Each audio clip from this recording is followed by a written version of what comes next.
All right, folks, I don't know if you've heard this yet, but there's a huge story out of Canada, Quebec, a man who was shot and killed by police after his car struck two members of the Canadian military. It appears now that his car was, as police say, clearly linked to terrorist ideology. Joining us now is Fred Fleitz, Senior Fellow at the Center for Security Policy and former CIA and DIA official. Hey, Fred. Hey, Steve. Good to be here. Good to talk to you. All right. There were two soldiers hit. One of them died from his injuries. This was actually near Montreal. I don't know how surprising this is. It's a horrific story. But, we've had instances like this even in the United States where, you have runaway cars or whatever, and it turns out that there is some kind of, Islamic link to it.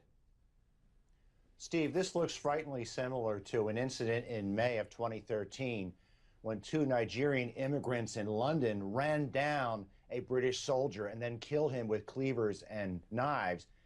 And we know they had been radicalized by al-Qaeda propaganda over the internet. I have no doubt this incident in Canada, no doubt this is an incident of homegrown terrorism inspired by ISIS calls to kill Western soldiers and people in Western countries. And that's something we have to take seriously here, too.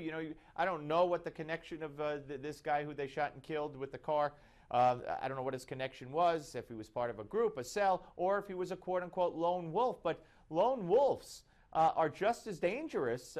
One person with a mission could take out a lot of people.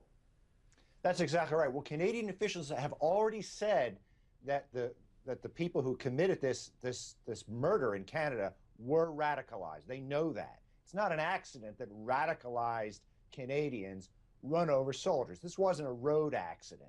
We also know that al-Qaeda since 2001 has been engaged in a series of smaller attacks with a lower probability of success, mostly by recruiting followers over the internet because they can't stage large attacks like blowing up aircraft. We know al-Qaeda has been doing this, and this is simply their latest effort. All right, let's move to ISIS, and I want to ask you if you think. We hear conflicting reports. Things are now better. We're helping the Kurds. The Turks are, to an extent, cooperating a little bit, and we're making progress. Then yesterday, ISIS launched 15 coordinated attacks at once, and now there's a report that there's a video that ISIS has put out that shows that the U.S. dropped weapons thinking it was going to the Kurds, but instead, at least according to ISIS in the video, went to a territory controlled by ISIS. So where are we headed right now? Are things better, or are they worse, or the same?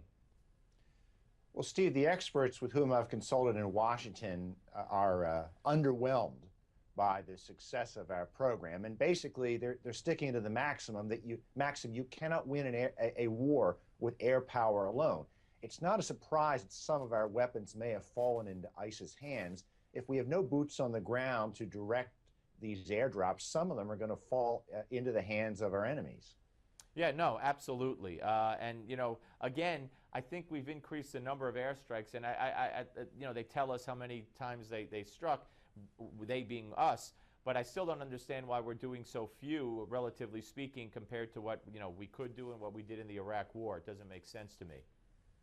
I think that's exactly right. There's simply no comparison to the hundreds of airstrikes a day we did during the Iraq War. We also know that ISIS is taking steps to defend themselves against our airstrikes. They're limiting their movements. They're moving their people within populations. I think eventually they're going to start using human shields, possibly chaining women or children near military facilities or command centers.